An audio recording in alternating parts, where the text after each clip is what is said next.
Assalamualaikum warahmatullahi wabarakatuh. Alhamdulillah wa syukurillah. Rabbi syrah li sadari wa yassir li amri wahlul 'uqdatam min lisani yafqahu qawli. Ibu guru hebat semua yang saya banggakan, pada hari ini kita akan berdiskusi tentang perencanaan pembelajaran. Sebelum kita lanjut di acara inti dan kegiatan lain, saya mengajak kepada kita semua untuk berdoa. Doa masing-masing. Doa dimulai.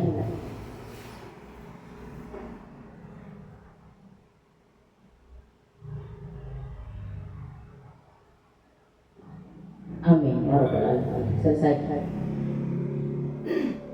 Sebelum saya masuk pada inti, yaitu memandu perencanaan pembelajaran, ada baiknya kita pahami dulu kenapa saya ambil indikator perencanaan pembelajaran. Kenapa bisa muncul hal perencanaan pembelajaran atau indikator pembelajaran, yang mana banyak indikator, 8 indikator dalam ruang GTK yang disiapkan. Saya ambil salah satunya, yaitu perencanaan pembelajaran berdasarkan rapor mutu kita. Rapor mutu kita untuk tahun 2025 sudah baik, pada secara umumnya sudah baik dibanding dengan tahun-tahun kemarin. Bisa kita lihat Bapak Ibu. Saya ulang, kenapa harus saya ambil indikator perencanaan pembelajaran? Melihat dari hasil rapor mutu. Rapor mutu kita di 2024 itu sudah baik dibanding tahun kemarin. Alhamdulillah naik. Akan tetapi semua biru, sudah semua biru. Hijau ya, hijau bukan biru.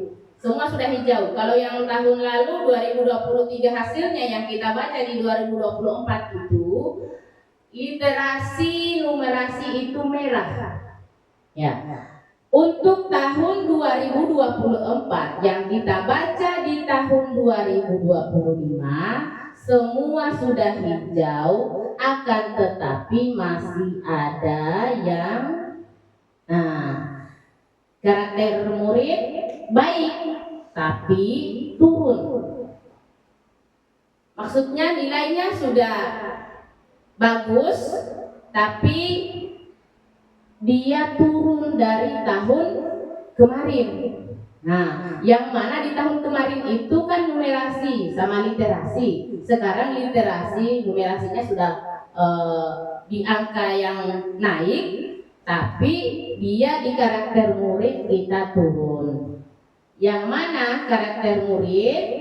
Ya, yang beriman, berakhlak, bergotong royong, kreatif, kritis, menghargai keragaman dan mandiri. Apalagi yang turun ini, kualitas pembelajaran. Jadi inilah dasar kenapa saya mengambil indikator pemandu perencanaan pembelajaran, di mana kualitas pembelajaran yang meliputi suasana kelas yang teratur serta perhatian dan dukungan dari pendidik. Inilah yang turun. Ini kesimpulannya, ini poster. Kalau kita mau baca secara keseluruhan, dia ada di sini di rapor. Nah. Ya, ini tadi yang siswa ini. Kemudian, nah, ini Bapak Ibu, ibu-ibu cantik, ibu-ibu semua ya. Kualitas pembelajaran, nilai rata untuk kualitas pembelajaran meliputi manajemen kelas, dukungan psikologi, dan metode pembelajaran di survei lingkungan belajar kita turun dari tahun kemarin. Iya.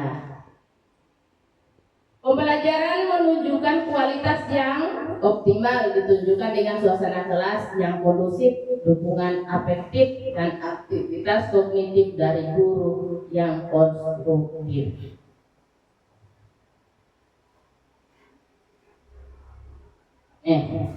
Ya. Kembali Bapak Ibu, ibu-ibu guru semua, mohon maaf. Sudah tahu Bu yang tadi kenapa saya ambil memandu perencanaan pembelajarannya Bu? Iya. Maksudnya kenapa saya ambil itu? Tadi kita sudah baca rapor. Iya, rapor mutu. Di mana kita membutuhkan perencanaan pembelajaran. Jadi di sini kita akan membahas tentang kita merencanakan pembelajaran. Bagaimana kita merencanakan sebelum kita terjun ke kelas, bagaimana kematangan, kesiapan, apa-apa yang harus kita persiapkan. Kita harus merencanakan pembelajaran yang efektif, berkualitas. Adakah yang paham bagaimana atau apa tentang perencanaan pembelajaran itu? Ada yang bisa bantu setaunya saja. Apa yang ada di benak kita semua tentang perencanaan pembelajaran? Ada yang bisa bantu? Bu Yuma? Iya. Yang merencanakan di sini apa kesediaannya kita dalam media pembelajaran, bahan ajar, kesiapannya siswa, mungkin sudah apakah sudah efektif dalam kelas atau tidak? Iya, betul sekali. Jadi perencanaan pembelajaran itu merupakan fondasi dasar kita untuk memasuki ruang kelas. Kesiapan kita semua, apakah secara lingkungan belajarnya, lingkungan materinya, kesiapan psikologi anak-anak, bagaimana kita harus masuk ke kelas agar pelajaran yang kita berikan itu bisa secara efektif dia ambil siswa, dapat diterima oleh siswa. Kita lanjut. Nah, ini dia pengertian perencanaan pembelajaran. Proses perencanaan belajar mengajar yang akan dilakukan guru untuk jangka waktu tertentu agar proses belajar mengajar berjalan efektif, yang melibatkan pilihan materi, metode, dan evaluasi. Bisa kita bayangkan, ibu-ibu, kalau kita masuk di kelas tidak ada panduan kita tidak siap dengan segala sesuatu di dalam kelas. Nah, ini yang akan pastinya keberhasilan di dalam kelas itu tidak akan berhasil. Ya. Itulah harus ada rencana susunan pelajaran kita untuk masuk di dalam kelas, mengajarkan kepada siswa materi kita harus kita siapkan secara matang. Apakah kita siapkan dalam waktu 1 semester? Iya, atau beberapa kali pertemuan. Nah, itu harus disiapkan secara baik sebelum kita masuk di dalam kelas dan memberikan materi untuk siswa kita. Berikutnya, apa saja manfaat kalau kita merencanakan pembelajaran? Ada manfaat yang sudah pasti kita dapatkan. Pertama, materi kita terorganisir, tersusun secara baik. Kita siap mengajar, pasti sudah tersusun. Pasti kita siap untuk mengajarkannya. Kita fokus ke tujuan. Materi pelajaran yang kita berikan tidak akan keluar dari tujuan. Kemudian menghemat waktu.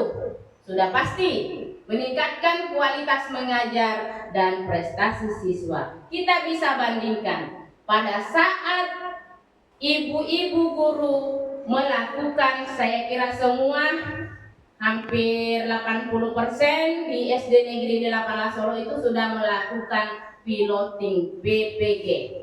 Nah, alangkah baiknya dan alangkah bagusnya ketika Bapak Ibu kesiapannya begitu luar biasa. Dan silakan dibandingkan pada saat kita secara masuk kelas tidak ada persiapan sama sekali, dan ketika kita memegang perencanaan pembelajaran, kita memegang sesuatu modul yang kita pegang. Jadi sudah pasti di situ ada tujuan apa yang harus kita lakukan di dalam kelas itu. Mulai dari tahap awal sampai kita mengevaluasi siswa sudah tersusun dengan baik, dan pasti dirasakan apa yang berubah, apa yang didapat siswa sudah pasti itu. Saya yakin pasti siswa dia ambil materi dan yang kita sampaikan secara baik, efektif, sudah tersusun, sudah pasti diambil oleh siswa. Ya, tersampaikan intinya. Kemudian ini di tahapan ini tahapan penyusunan perencanaan pembelajaran. Ya, Bapak Ibu, ibu-ibu guru, sebelum saya masuk di tahapan ini, karena saya hanya memandu perencanaan pembelajaran, maka saya minta kepada ibu-ibu semua, di beberapa tahapan ini ada 6 tahapan untuk kita menjelaskan sedikit, mulai dari menganalisis capaian pembelajaran sampai seterusnya. Iya, sebelum kita memasuki tahapan diskusi pada intinya, saya kasih pantun dulu. Kain dijemur di atas pagar, pagar dibuka lebar-lebar. Guru haruslah mengajar.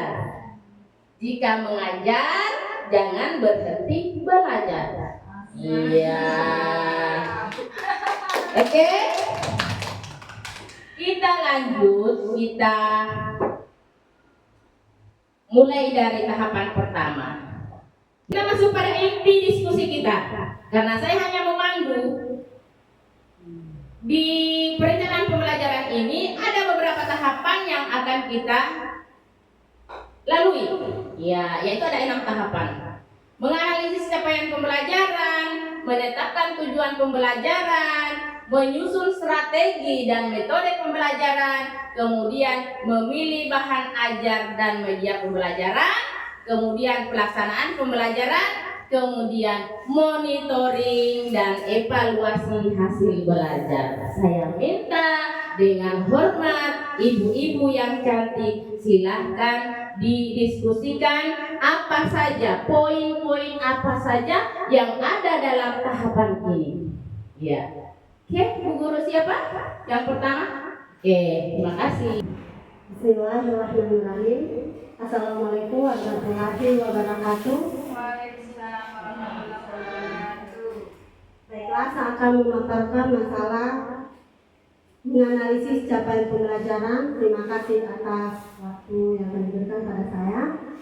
Yang untuk lebih memahami menganalisis capaian pembelajaran, yang perlu kita pahami adalah itu lebih mengacu pada 3 penilaian terhadap capaian pembelajaran. Yang pertama itu pengetahuan, keterampilan, dan sikap. Jadi ada 3 penilaian yang harus kita lakukan dalam menentukan capaian pembelajaran tersebut. Untuk pemilihan instrumen yang tepat itu yang perlu kita lakukan, karena untuk lebih memantau sampai di mana pemahaman siswa terhadap materi yang akan kita berikan. Yang pertama itu adalah dengan menggunakan tes tertulis, cocok untuk mengukur pemahaman konsep dan pengetahuan. Yang kedua, penilaian kinerja atau praktik. Ideal untuk penilaian keterampilan, misalnya pembuatan proyek atau melakukan presentasi. Yang ketiga, portofolio. Kumpulan karya peserta didik yang menunjukkan perkembangan mereka dari waktu ke waktu. Setelah kita kita harus melakukan analisa data atau yang analisa data dan identifikasi kesenjangan. Identifikasi kesenjangan, kita harus cari tahu materi mana yang sudah siswa kuasai dan materi mana yang siswa belum kuasai, dan materi mana yang mereka mendapat kesulitan dalam memahaminya. Terus yang kedua itu analisis individu. Selain melihat kelas secara keseluruhan, perhatikan juga perkembangan setiap individu. Hal ini membantu dalam pemberian bimbingan yang lebih personal. Setelah itu kita menggunakan instrumen penilaian tepat dan bervariasi. Yang pertama kita menggunakan tes diagnostik di awal pembelajaran untuk mengukur pengetahuan awal peserta didik. Penilaian formatif misalnya dilakukan kegiatan kuis, diskusi kelas atau tugas singkat selama proses pembelajaran untuk memantau kemajuan. Setelah itu baru ada penilaian sumatif, misalnya ujian akhir atau proyek besar di akhir fase untuk mengukur penguasaan total. Selain itu, pertimbangkan instrumen yang mengukur kinerja, misalnya rubrik penilaian presentasi dan praktik dan sikap, misalnya observasi atau jurnal refleksi. Semakin beragam instrumen, semakin akurat gambaran yang akan Anda dapatkan. Yang ketiga, analisis data secara komprehensif dan berkelanjutan. Hasil penilaian bukanlah sekedar angka atau nilai. Untuk analisa yang efektif, olah data tersebut untuk menempuh pola dan tren. Identifikasi area kekuatan dan kelemahan. Cari tahu materi atau keterampilan apa yang dikuasai oleh sebagian besar peserta didik, mana yang masih menjadi tantangan. Setelah itu lakukan analisis per individu. Selain melihat data kelas secara umum, perhatikan juga proses setiap peserta didik dan mana yang masih yang belum memahami kebutuhan belajar spesifik mereka. Setelah itu gunakan data untuk memprediksi. Dari data yang ada, Anda bisa memprediksi kesulitan apa mungkin dihadapi peserta didik di materi selanjutnya dan mempersiapkan strategi pencegahan.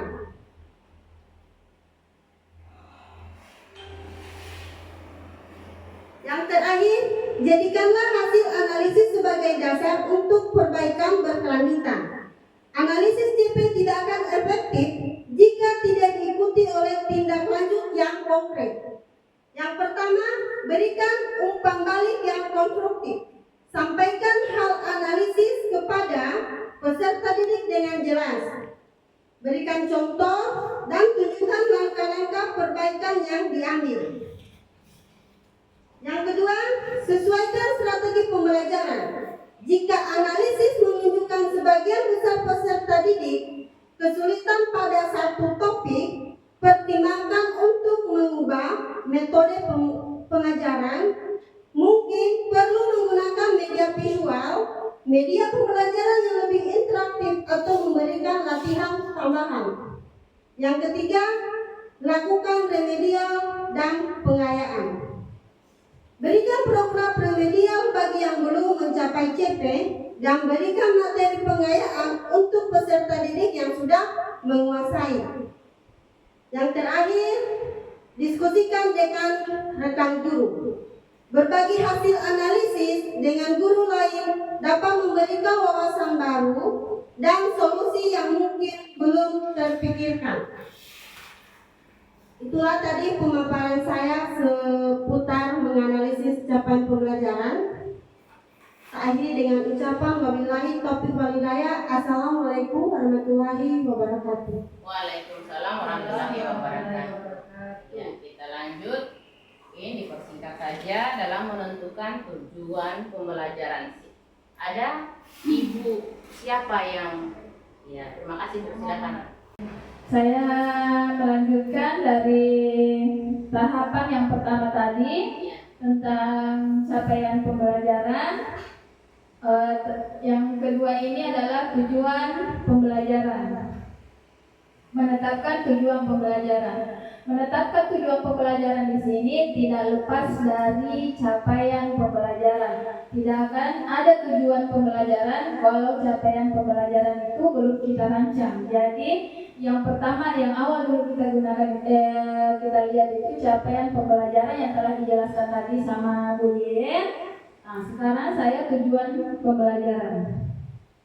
Dalam merancang pembelajaran yang efektif, menetapkan tujuan pembelajaran merupakan langkah awal yang kita ambil dalam merencanakan pembelajaran di kelas.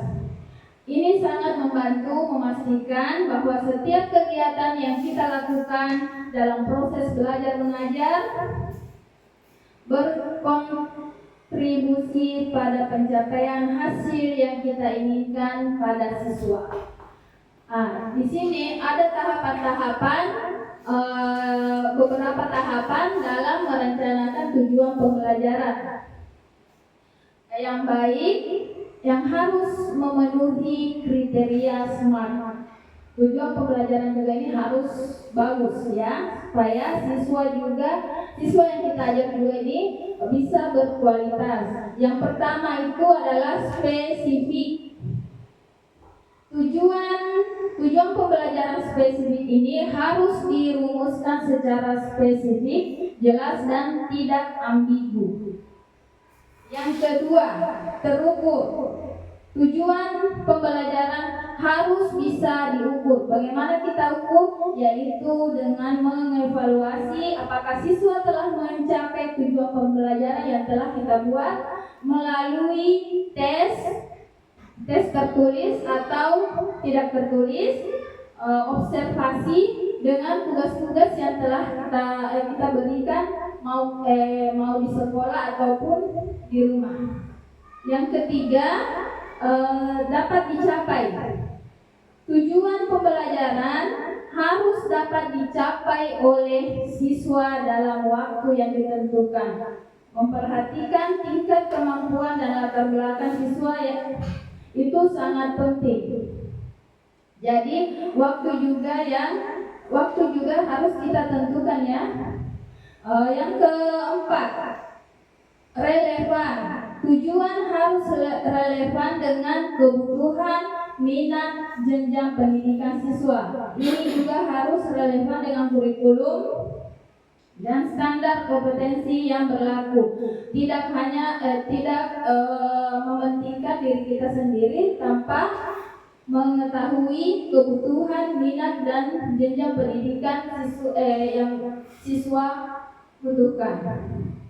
Selanjutnya, batas waktu. Batas waktu, tujuan pembelajaran harus memiliki batas waktu yang jelas. Hal ini membantu dalam perencanaan dan evaluasi proses pembelajaran.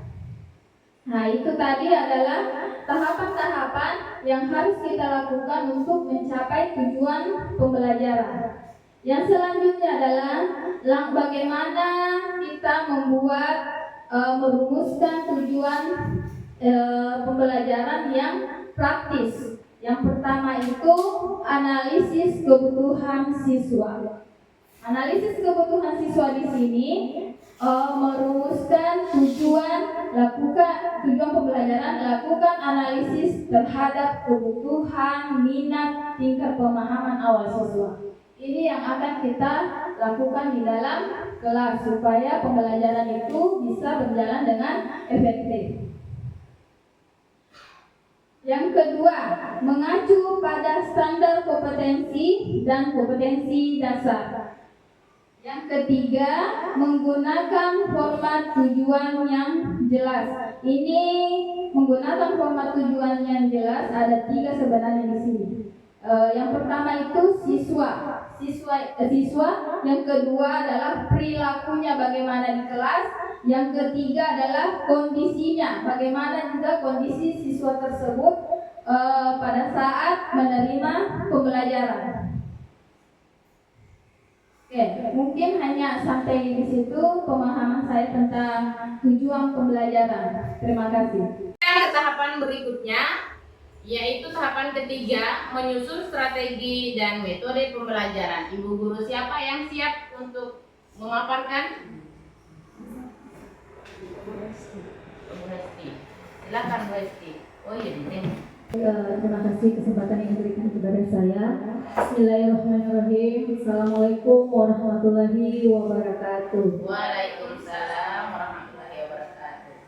Jadi baik, di sini dalam hal tahapan yang selanjutnya yaitu menyusun strategi dan metode pembelajaran. Nah, baik di sini untuk dalam menyusun strategi dan metode pembelajaran di sini dari hasil diskusi kami yaitu kita bisa menentukan tujuan pembelajaran, kemudian memahami karakteristik siswa dalam hal memahami gaya belajar siswa, kemudian kita dapat melihat jumlah siswa itu sendiri. Nah, baik, selanjutnya dalam hal ini kita juga bisa harus menyesuaikan dengan materi yang kita ajarkan.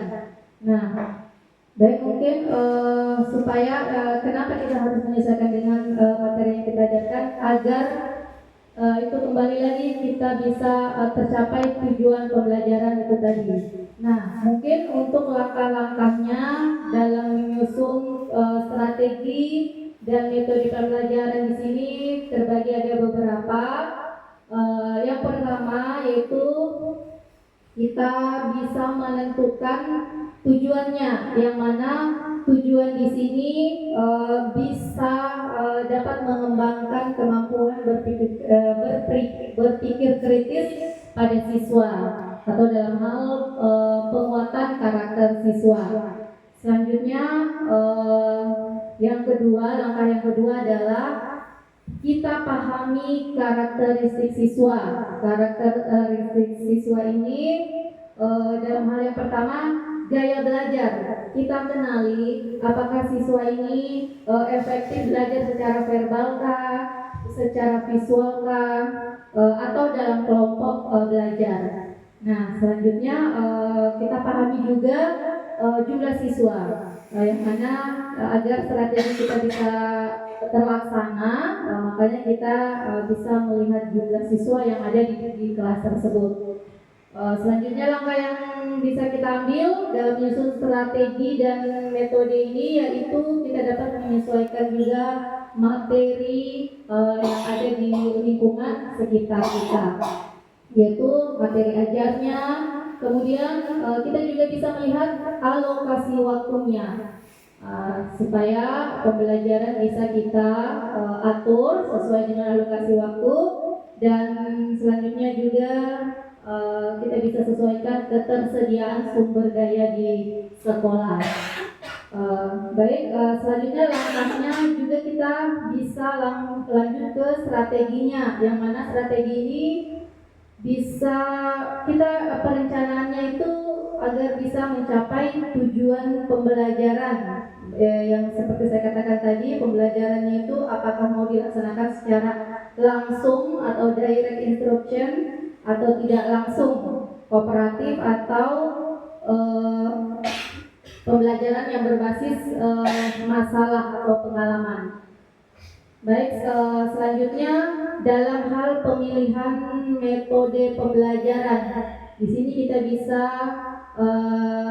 dapat melihat atau kita bisa memilih misalnya metode ceramah, metode diskusi, demonstrasi atau eksperimen. Selanjutnya setelah kita memilih metodenya, bisa kita buat perencanaan atau RPP, rencana pembelajaran itu, agar proses pembelajaran yang kita harapkan bisa tercapai dan anak-anak bisa mengikuti materi kita dengan aktif dan menyenangkan. Mungkin dari saya itu saja. Terima kasih. Wassalamualaikum warahmatullahi wabarakatuh. Terima kasih. Kita lanjut pada tahapan berikutnya, yaitu memilih bahan ajar dan media pembelajaran. Kira-kira Ibu Guru siapa? Bu Yu Martin, silakan. Baiklah, hari ini saya akan membahas tentang memilih bahan ajar dan media pembelajaran. Jadi di sini kita sudah mendengarkan tadi mulai dari menganalisa capaian pembelajaran, tujuan pembelajaran, menyusun strategi dan metode pembelajaran. Sekarang kita pindah memilih bahan ajar dan media pembelajaran. Dari bahan tadi semua sudah tercantum, kita sudah dengarkan. Jadi memilih bahan ajar dan media pembelajaran yang tepat merupakan langkah penting agar proses belajar mengajar berjalan efektif dan tujuan pembelajaran tercapai. Jadi langkah-langkahnya itu yang pertama, kita harus pahami tujuan pembelajaran. Yang kedua, kenali karakteristik peserta didik. Yang ketiga, analisis materi. Kemudian yang keempat, pertimbangkan ketersediaan sumber dan aksesibilitas. Yang kelima, gunakan prinsip keberagaman dan keterpaduan. Yang keenam, evaluasi dan revisi. Jadi langkah berikut ini kita akan, yang pertama, pahami. Bagaimana kita pahami tujuan pembelajaran? Ya, pastikan bahan ajar dan media yang kita pilih mendukung capaian kompetensinya, dasar dan indikator pembelajaran. Contoh, jika tujuan pembelajaran adalah siswa dapat menjelaskan proses fotosintesis, maka bahan ajar dan media harus menjelaskan proses tersebut. Yang kedua, bagaimana kita mengenali karakteristik peserta didik? Berarti kita harus perhatikan usia, gaya belajar, kinestetik, dan latar belakang dari tingkat kemampuan siswa. Contoh, siswa SD umpamanya media menarik secara visual seperti gambar atau video. Kemudian yang ketiga, kita harus analisis materi pembelajaran. Kita tentukan apakah materi bersifat konseptual, prosedur, atau faktual. Ya, atau materi yang abstrak. Mungkin kita butuh media konkret, misalnya kita simulasi, model eksperimen. Kemudian yang keempat, bagaimana kita pertimbangkan ketersediaan sumber. Ya, seperti kita pilih bahan ajar dan media ajar yang mudah diakses oleh siswa dan guru. Kemudian bisa juga kita gunakan video dari YouTube jika siswa kita memungkinkan. Kemudian yang kelima, gunakan prinsip keberagaman dan keterpaduan. Bagaimana cara kita? Harus kita kombinasikan beberapa jenis media. Jika memungkinkan teks, gambar, video, atau kita diskusi. Kemudian yang terakhir, evaluasi. Jadi setelah kita menggunakan evaluasi, kita efektivitas bahan dan media melalui hasil belajar siswa atau kita memberikan umpan balik kepada mereka. Ya, terima kasih, itu saja yang saya bisa jelaskan. Sekian saya akhiri dengan ucapan wabillahi taufiq wal hidayah. Wassalamualaikum warahmatullahi wabarakatuh. Terima kasih Bu. Selanjutnya kita beralih pada tahapan kelima, pelaksanaan pembelajaran. Silakan Ibu Guru. Assalamualaikum warahmatullahi wabarakatuh. Waalaikumsalam warahmatullahi wabarakatuh.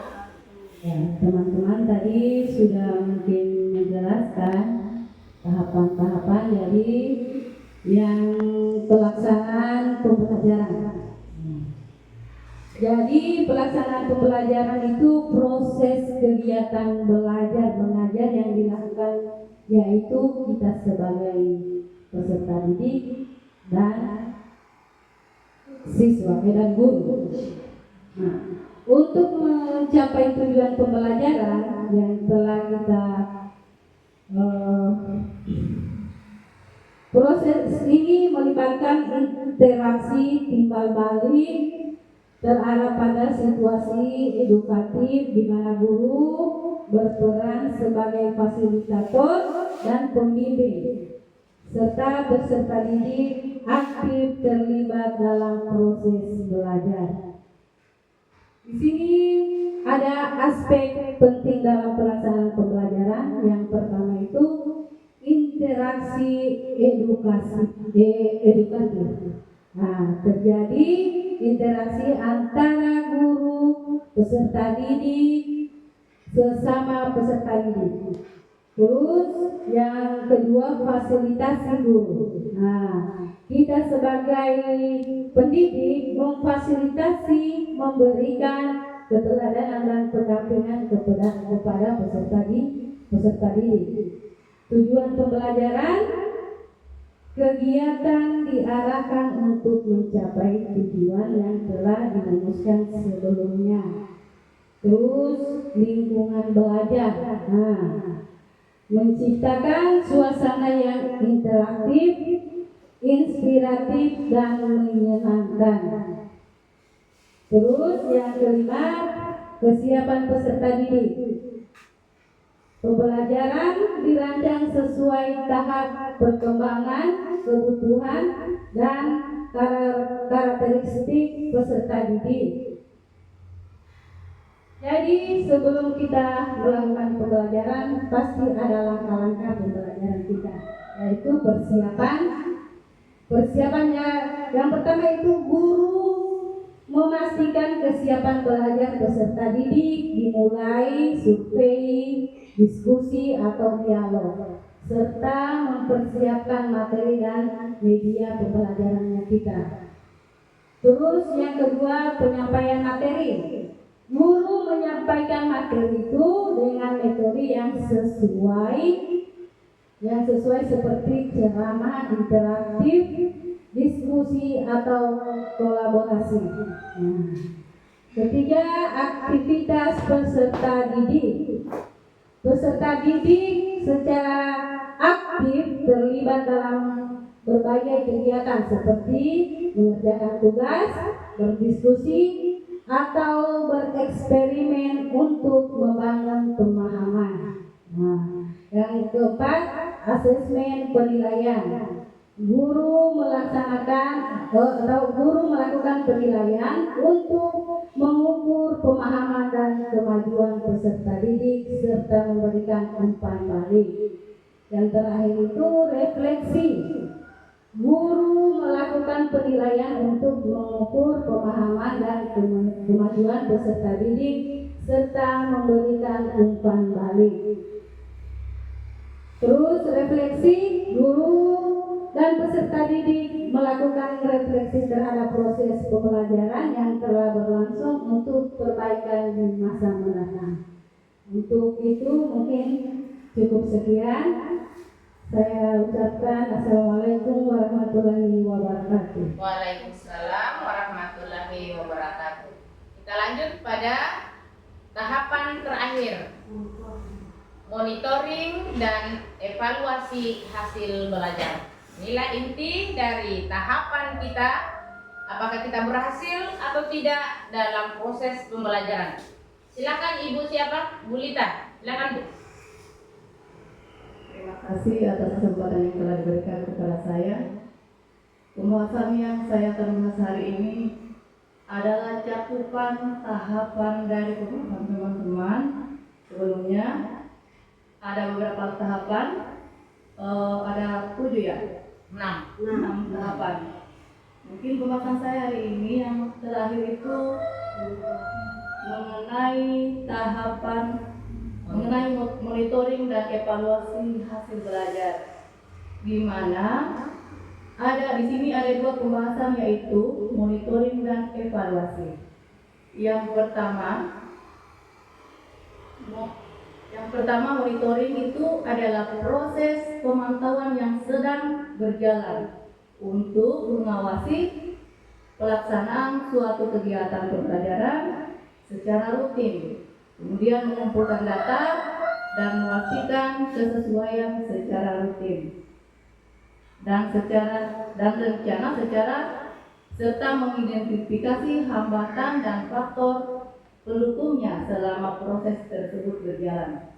Yang kedua, evaluasi bertujuan untuk menilai pencapaian dari hasil belajar peserta didik dan efektivitas program pembelajaran secara keseluruhan.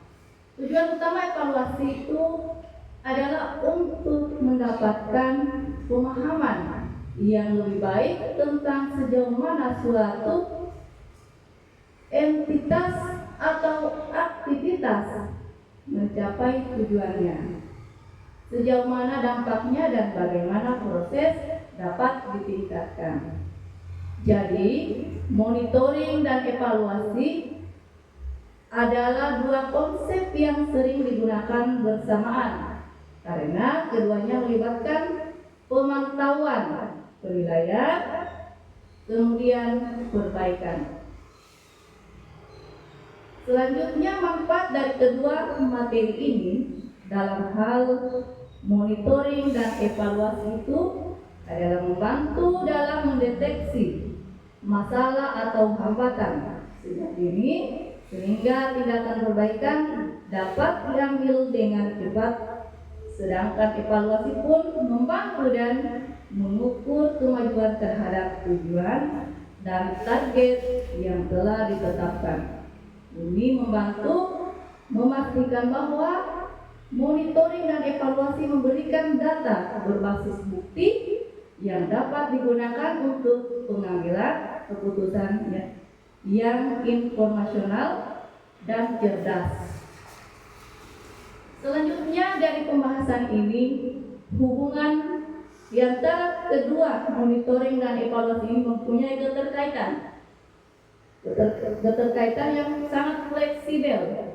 Monitoring dan evaluasi tidak dapat dipisahkan karena evaluasi bergantung pada data yang dihasilkan dari monitoring. Demikian penjelasan saya terhadap pembahasan yang terakhir ini, yaitu monitoring dan evaluasi. Lebih dan kurangnya mohon dimaafkan. Wassalamualaikum warahmatullahi wabarakatuh. Waalaikumsalam warahmatullahi wabarakatuh. Semua, terima kasih untuk semua penjelasan. Kita aplaus dulu untuk kita semua. Terima kasih. Jadi di antara semua tahapan, dari 6 tahapan ini memang tidak bisa terpisah dari satu tahap dan tahap yang lain. Semua saling berkaitan. Sebelum, terima kasih Pak Ibu sudah menjelaskan, sudah sangat luar biasa penjelasannya. Kalau itu kita pegang, setelah itu baru kita masuk di dalam kelas, insya Allah pembelajaran kita akan berjalan seperti apa yang kita harapkan. Nah, saya rangkum dari semua yang ibu-ibu jelaskan. Dari 4 tahapan ini saya rangkum. Saya rangkum dulu ibu-ibu atau saya kasih dulu kesempatan bertanya? Bagaimana? Oh iya, berarti kita kasih dulu kesempatan bertanya kepada ibu-ibu guru. Siapa yang mau bertanya terhadap semua penjelasan tadi dari tahapan 1 sampai ke 6? Ibu siapa yang mau bertanya? Silakan. Ibu Martiana, terima kasih banyak Ibu. Assalamualaikum warahmatullahi wabarakatuh. Waalaikumsalam. Terima kasih kesempatan yang diberikan kepada saya. Dari ke-6 tahapan kita sudah mendengarkan bersama-sama. Jadi pertanyaan saya di sini singkat saja, yaitu di bagian kedua menentukan tugas pembelajaran. Pertanyaannya, mengapa tujuan pembelajaran harus sesuai dengan capaian pembelajaran? Terima kasih. Itu saja pertanyaan. Iya, pertanyaannya Mengapa tujuan pembelajaran harus Harus sesuai dengan capaian capaian pembelajaran. pembelajaran. Poinnya tadi siapa yang jelaskan, Ibu? Bu Risma, silakan Bu. Kebetulan berdekatan, silakan dijelaskan supaya lebih dipahami. Tidak dirangkum dulu pertanyaan selanjutnya.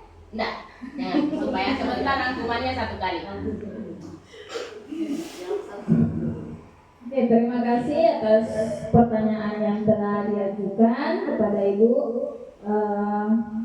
Di awal tadi saya sudah jelaskan tujuan pembelajaran itu ada karena kita melihat dari capaian pembelajaran.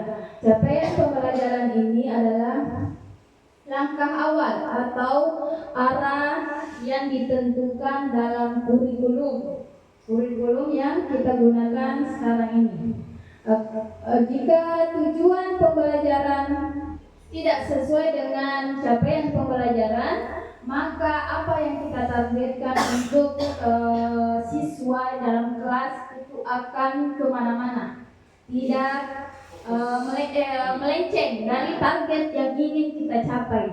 Kalau kita tidak mengikuti capaian pembelajaran ini, itu inti dari tujuan pembelajaran. Oke, terima kasih. Gimana Bu, penjelasannya jelas? Jelas Bu. Ya, terima kasih. Terima kasih Terima kasih atas banyak. jawaban yang diberikan pada Aplaus saya. dulu. Kemudian berikutnya, adakah pertanyaan berikutnya? Bu Wayanti, semua ambil alih. Terima kasih. Terima kasih atas kesempatan yang diberikan kepada saya. Di sini tadi kita sudah bersama-sama mendengarkan pemaparan ibu-ibu, itu beberapa tahapan. Dan di sini bagaimana lagi cara kita untuk memastikan atau di sini saya akan tanyakan bagaimana cara kita menentukan media yang efektif. Bagaimana cara kita menentukan media yang efektif? Poin tadi yang jelaskan Bu Yuma. Bu Yuma, silakan Bu. Baiklah, saya akan menjawab pertanyaan Ibu Wayanti sesuai kemampuan saya. Iya. Jadi bagaimana cara kita menentukan media yang efektif? Ya, jadi pertama-tama kita harus memilih alat bantu atau sarana yang benar-benar mendukung tercapainya tujuan pembelajaran. Ya, karakteristik siswa dan konteks pembelajaran. Jadi pertama-tama kita harus pahami tujuan pembelajaran tentang di media yang kita gunakan. Yang pertama, media harus juga itu mendukung apa yang ingin dicapai dalam pembelajaran. Yang pertama tujuan kognitifnya, yang kedua tujuan psikomotornya, yang ketiga tujuan afektif. Yang mana tujuan kognitif itu yaitu media visual atau audio. Kemudian yang kedua tujuan psikomotornya yaitu media praktek atau simulasi. Kemudian yang ketiga tujuan afektifnya itu media yang menggugah emosi dan empati. Ya. Kemudian selanjutnya yang kedua adalah kita kenali gaya siswa atau karakteristik peserta didik. Ya, anak-anak, gaya bahasanya bagaimana, ketersediaannya teknologi. Kemudian yang ketiga, kecocokan dengan materi. Ya, apakah itu materi abstrak, materi faktual atau materi prosedural. Kemudian yang keempat, pertimbangkan ketersediaan dan kelayakannya. Apakah yang tersedia di lingkungan sekolah atau di kelas? Apakah media tersebut mudah digunakan oleh guru dan siswa? Ya, itu saja. Itu saja untuk jawaban yang saya bisa dan saya kembalikan kepada moderator. Terima kasih. Ya, kita lanjut. Untuk semua penjelasan tadi sampai pada pertanyaannya, kita sudah mengupas tentang perencanaan pembelajaran. Bagaimana kita menyusun perencanaan pembelajaran? Sebelum saya simpulkan, ibu-ibu yang luar biasa hebat, ibu-ibu guru, saya sampaikan sekali lagi. Penjelasannya sudah sangat luar biasa. Penjelasannya sudah sangat akurat. Apalagi yang kurang? Saya tinggal menyampaikan, mengambil rangkumannya untuk kita pahami bersama. Sebelum saya masuk di rangkuman, saya punya pantun lagi. Ya. Anak dara diberi tindik, datang ditindik tergopoh-gopoh. Jika ingin memperbaiki perilaku anak didik, guru haruslah memperbaiki diri dan memberi contoh. Ya, terima kasih. Lagi-lagi nanti sebentar terakhir. Oke, saya rangkum secara semua dari tahapan ini. Di semua tahapan 1 sampai 6 tidak bisa kita pisahkan. Semua sudah jelas di penjelasan tadi. Saya hanya memperkuat. Ya, di dalam merencanakan perencanaan pembelajaran itu kita harus mempertimbangkan yang pertama itu dalam menentukan menganalisis tujuan pembelajaran. Sangat luar biasa tadi yang dijelaskan. Yang pertama itu harus kita pertimbangkan kemampuan anak didik kita. Iya, kita harus analisis itu. Kondisi siswa kita sejak awal. Ya, saya kira di SD 8 Lasolo ini sebelum kita masuk pada semester baru yang lalu di setiap tahun itu, kita menentukan asesmen awal dan kita menentukan kesepakatan kelas. Karena pastinya kesepakatan kelas yang diberikan oleh siswa, yang diambil dari siswa itu kita bisa, oh ini anak gaya belajarnya seperti ini. Misalnya dia sepakat, Bu Guru, kalau diskusi saya tidak mau kalau misalnya berdekatan dengan si ini, nih kan? Nah, kemudian selain itu kita harus melihat motivasi. Kira-kira siswa ini termotivasi dalam belajar di bidang studi, salah satu bidang studi, dia termotivasi karena apa? Ya. Kemudian kita lihat pengalaman belajarnya, kita lihat rapornya, kita lihat di semester yang lalu, itu data kita analisis. Oh, saya punya siswa gaya belajarnya maunya seperti ini, berdasarkan hasil data-data dari rapor, dari observasi saya, observasi secara langsung, ya. Kemudian jangan lupa karakter diagnostik yang tadi disampaikan. Apa itu yang ada di sana? Ada usia, ada latar belakang keluarganya, ada kondisi lingkungannya, kita harus sesuaikan. Kemudian dalam merumuskan tujuan, kita harus mengumpulkan terlebih dahulu data melalui wawancara. Kemudian kita mengelola data dan mengantar presentasi kita mengidentifikasi kekuatan kelemahan yang kita ambil, ya, kekuatan kelemahan yang kita ambil untuk mengambil tujuan. Analisis dulu, ya, kekuatan kelemahannya ada di mana. Kemudian dengan melakukan analisis data, guru dapat merumuskan tujuan pembelajaran yang relevan, memilih pengalaman belajar yang sesuai, menentukan pembelajaran yang efektif. Kemudian dia menyiapkan materi remedial. Tadi sempat disinggung yang materi remedial itu pentingnya, Bu. Setelah kita proses tahapan semuanya, setelah kita mulai dari tahapan pertama sampai seterusnya, jangan lupa yang kita sisipkan untuk remedial. Yang kita tidak, siswa yang tidak tercapai apa tujuannya yang sudah kita tetapkan, kita adakan remedial. Ya. Jadi untuk diskusi kita hari ini saya kira luar biasa. Dari saya sebagai penutup, saya meminta kepada kita semua dalam perencanaan pembelajaran, fondasi utama itu yang pertama harus ada perencanaan pembelajaran.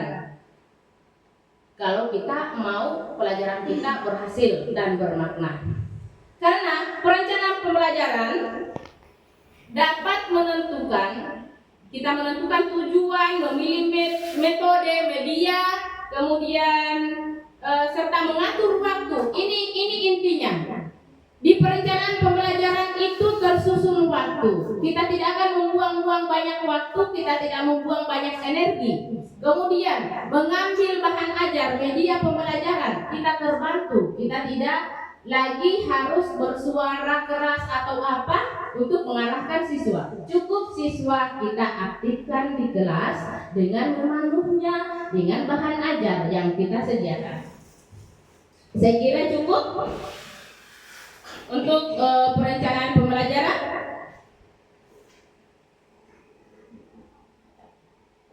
Apalagi yang belum? Cari dulu.